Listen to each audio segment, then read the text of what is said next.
Hey, welcome to Anything Relevant. And I had a silly idea.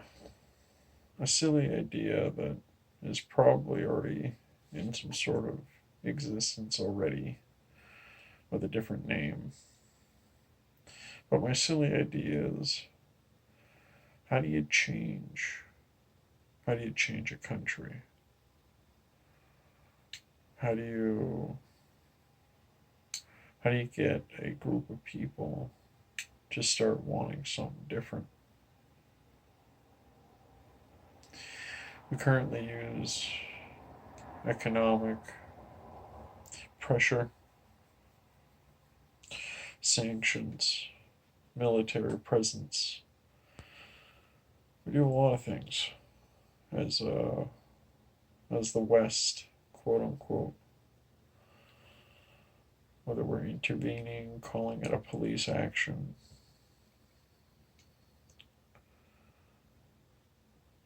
If we were to adopt temporarily through a government program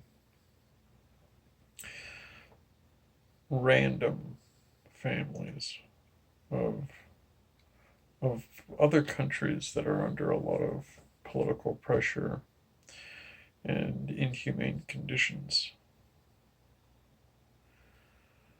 Countries where it's not as free. You bring these families over for a temporary period so that and it doesn't have to be one country, it could be like the Commonwealth should be doing this. There should be a collective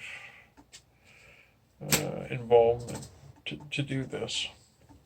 So there's just not one example. So there'd be Canada doing it, America doing it, Britain, the rest of the Commonwealth, places in Europe.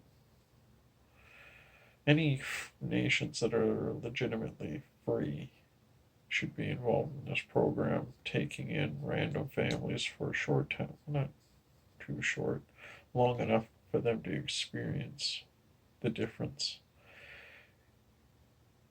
And why and how much would this cost? Well, we already do foreign intervention. Why don't we,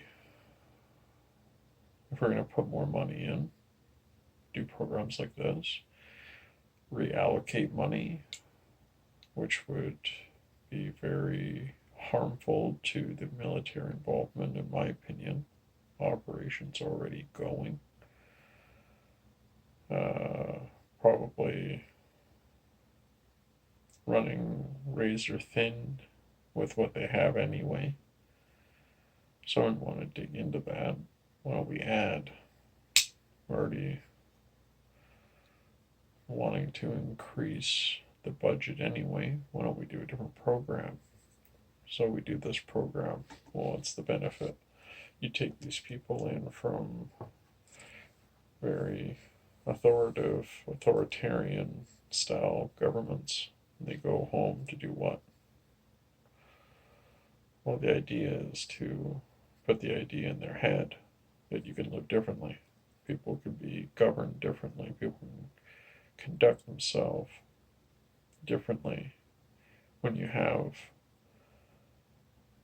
liberty, freedom to express yourself. It doesn't all fall apart. There's just a maturity that's required. You get anything new, you act like a child about it. You have it long enough, you get to the point of respecting it like an adult, treating it properly. It goes with everything. And as a whole nation, it's no different because we're all still people. Your cell phones they weren't introduced responsibly. They were there for consumers, and what did we do with it?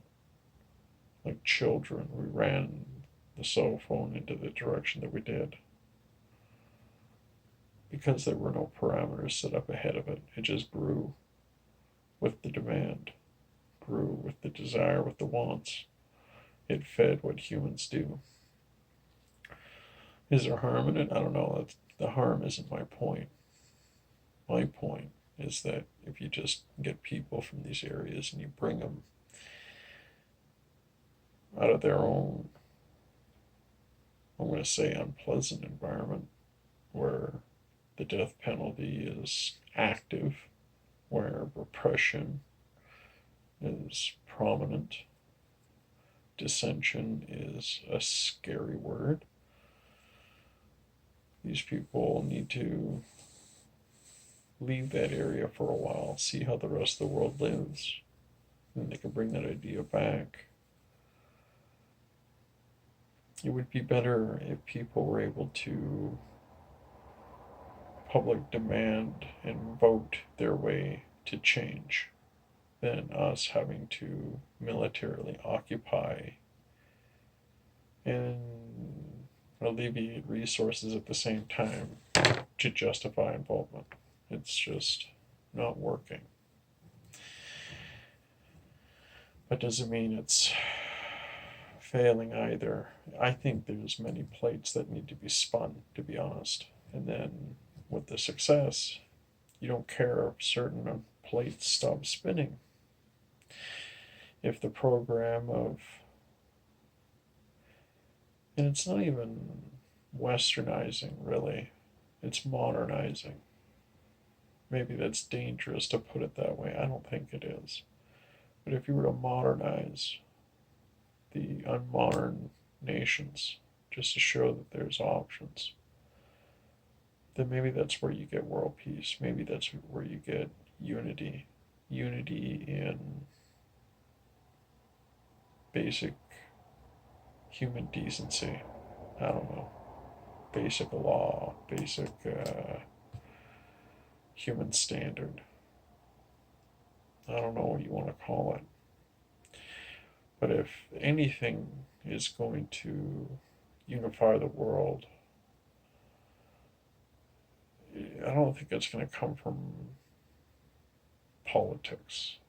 That's not going to do it. Nationalities, it's not going to do it. I think the idea of the basic level of which a human wants, like a standard of, I just can't help but say it in that other way, like of decency. That there will be a freedom to be yourself, and this doesn't mean that there will be no religion. I encourage the practice. I'm not saying that.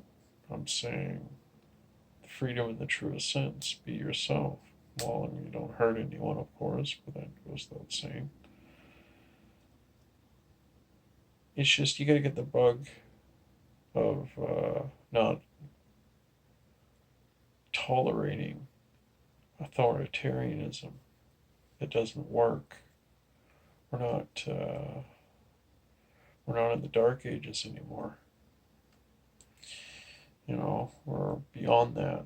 And we're at the chrysalis edge of coming out of that shell of old human thinking, in the sense of having one alpha ruler tell us what to do. We're getting to the point now where old ideas that failed due to circumstance, not because of bad idea. Like councils, well, they don't work, too many people, corruption. True. But has the level of transparency been available back then like it is now? The level of accountability that is in practice these days would have more success. So if there's more transparency in a government body of people, where there is no single leader, but a group that represent the leadership, that is specialized in all these different fields, so you don't have someone that's never done science, the head of the Department of Science.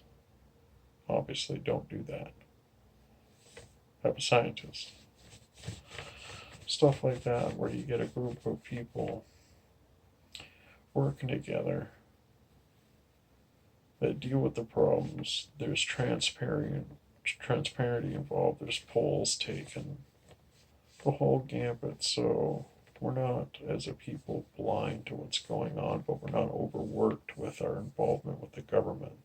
Government workers have the job for a reason, but not to the point where the people are in the dark and surprised when they hear about the news. So you take these families in from these different parts of the world, you bring them over here, they see how it is. They take that idea home. Does that cause chaos? Yeah. We live in chaos anyway. To say that we don't is naive and foolish. We live in a very chaotic world with very noble people putting their lives on the line to make it peaceful and orderly. It's an agreement, civilization. We all agree to conduct ourselves in a very civilized manner. It's comforting. And it's good. That's the whole point of growing civilization, to take the next step, and that's what this is. I think this is how you get a world on the closest to the same page. Is that you have them all understand that life is precious, and that so is freedom. But doesn't mean you compromise defense. So what does this really mean? That it's complicated and it's layered, and that at our current level of society, we're ready for it. We're ready for councils instead of a single leader. We're ready for transition of energy consumption and material consumption because of everything we hear in the news. We don't want to use plastic anymore. Okay. We want to reduce. Okay. We want to recycle all of it. We want to do it properly. That's good. Got to lead by example. And with that, we can get the people that are lagging behind, the countries that are lagging behind, to be inspired by what we're doing at the front. And that's how you unify the world. You don't have to do it with bullets only. You can do it with being a good neighbor. You can do it with just treating a stranger well. I know it sounds corny, but you gotta start somewhere. They say if you want to save the world, save yourself. That's true. And once you've saved yourself, you just, like Ellen DeGeneres says, be kind to one another. That's also where it starts, and that's what this is all about. We all gotta understand that you're lucky where you're born. And the easiest thing to understand about immigration and whatnot is, what if you were born there? What if you were born in Syria? Think about who you are. What if you were born in a war-torn place? What if you live in Libya right now? You want to leave. What if you're in Uganda and you got the Ebola breaking out there? Same with the People's Republic of Congo. Or just come out of the most crime-ridden couple of years in Brazil, in Rio de Janeiro, because two cartels decided to have it out with each other after a over 20-year peace period.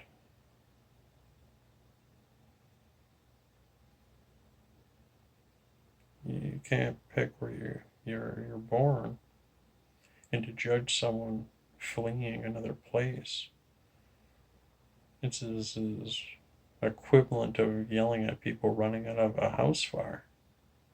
What, you're leaving? That place isn't good enough for you? Can you believe that criticism? So this is why we need to do this. It's not westernizing the rest of the world. Absolutely not. It's modernizing. The West is losing that Western identity. And it's good. We're adopting the modern identity, which is what I think is good, because it's about preserving what is by moving forward. Record all the languages. Take pictures of all the carvings. Document everything, but move on. Don't lose or forget anything, but do what needs to be done. That's modern. It's taking the self out of the equation. There's no ego involved. Oh, plastic is bad? It's not plastic. And not take it personally. Just adapt. We're not insects, we don't specialize. And even when you specialize, there's always someone better at it. It's the adapting. It's the being courteous and aware and compassionate of others. That's what adaptability is. It's noticing and doing something about it. We can obey people at the end of a gun, or we can start making actions years before that kicks in. I think this is an idea, maybe not a great idea, but I just thought I'd share it with you. I hope it makes sense. I hope I didn't make a mess of this. Thank you for listening, and hope to see you guys soon. Bye-bye.